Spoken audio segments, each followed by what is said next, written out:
भूषण की दीदी की चूड़ियाँ भरने की रस्म में मैंने भी बहुत सारी चूड़ियाँ और यहाँ पे हमने किया बहुत सारी चूड़ियों का डेकोरेशन। तो दीदी यहाँ पर स्टेज पर जाने के लिए रेडी हो रही है, तो उसके लिए मम्मी यहाँ पर उनको सब कुछ पहना रहे हैं। पायल है और ऊपर से वो जो जोड़वे रहते हैं वो सब पहना रहे हैं। अच्छा लगता है वो फिंगर्स में पहनने के लिए। और मुझे सबसे प्यारा तो ये वाला जो बड़ी वाली फिंगर में पहनते हैं, वो अंगूठी में, मतलब इतना सुंदर दिख रहा था, वो एकदम प्यारा सा लग रहा था, मस्त चुई मुई जैसा। तो बहुत प्यारा लग रहा था। फिर सब कुछ पहना है दीदी तो फिर और भी सुंदर लग रहे थे। मैंने बोला आपका तो मतलब ब्यूटी इन्हांस हो गया एकदम से सब कुछ पहनने के बाद। फिर हम लोग नेल पेंट लगाना भूल गए थे, तो मुझे स्टेज पर जाके नेल पेंट लगाना पड़ा। और फिर उसके बाद वीडियो भी शूट हुआ हमारा वो नेल पेंट लगाते टाइम। मैंने बोला अच्छा लगा मुझे ये वाला शूट जो भी लिया।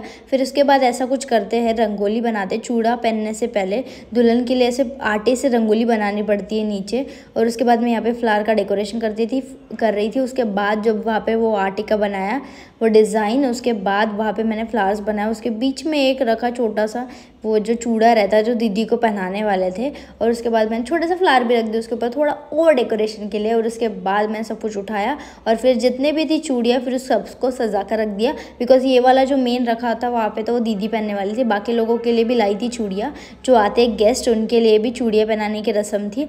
तो ये चूड़ा था दीदी का जो उसमें मिक्स करके लगाना था। मैंने बोला सब सेटल्ड हो गया है। दीदी भी यहाँ पे शूट कर रहे थे मेरा रील।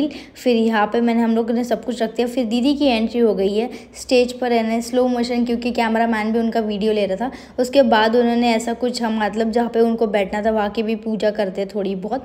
फिर ऐसे थोड़ी बहुत उन्होंने पूजा की और उसके बाद उनको समझ में नहीं आया तो सब लोग कंफ्यूज कर रहे थे, वहाँ से आ यहाँ बैठ, वहाँ से वहाँ बैठ। तो उनको कुछ समझ में नहीं आ रहा था। एक तो हैवी वाला लहंगा था और उसके बाद कहाँ से कहाँ बैठो कुछ समझ में नहीं आ रहा था। बोले कहाँ से कहाँ जाओ। फिर उन्होंने बोला कि नहीं पीछे से नहीं आगे से बैठना है। तो फिर वो फिर से आगे आए और आगे से प्रॉपरली बैठ गए वहाँ पे अपनी जगह पर।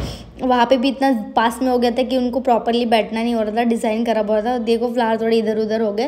और उसके बाद उनका बहुत सारा शूट हुआ क्योंकि उन्होंने नाभे भी मेकअप किया था, तो शूट तो पहले ही बनता है। फिर उसके बाद हम लोग दीदी और मैं प्रिपेयर कर रहे थे दीदी के लिए अच्छा सा चूड़ा जो उनके हाथ पे जचे और वो शादी में भी पहन पाए ऐसा वाला। फिर हमने सब कलेक्ट किया और वहाँ पे उनको टीका कर रहे थे।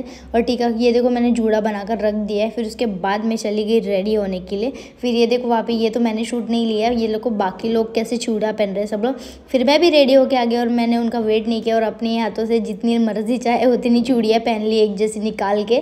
तो अच्छी लग रही थी ग्रीन कलर की चूड़ियाँ मुझ पर। फिर हम लोग ने किया बहुत सारा फोटोशूट और डांस। और आगे आगे हमारा डांस कैसा है, हमने क्या किया हल्दी में और क्या क्या रस्में हुई, ये देखने के लिए आपको हमारा नेक्स्ट व्लॉग देखना पड़ेगा। वो आएगा कल सुबह 11 बजे, जो आपको पूरा देखना पड़ेगा, मतलब देखने मिलेगा। तो मिलते हैं ऐसे नेक्स्ट व्लॉग में। नेक्स्ट व्लॉग देखना मत भूलना। Bye bye, take care.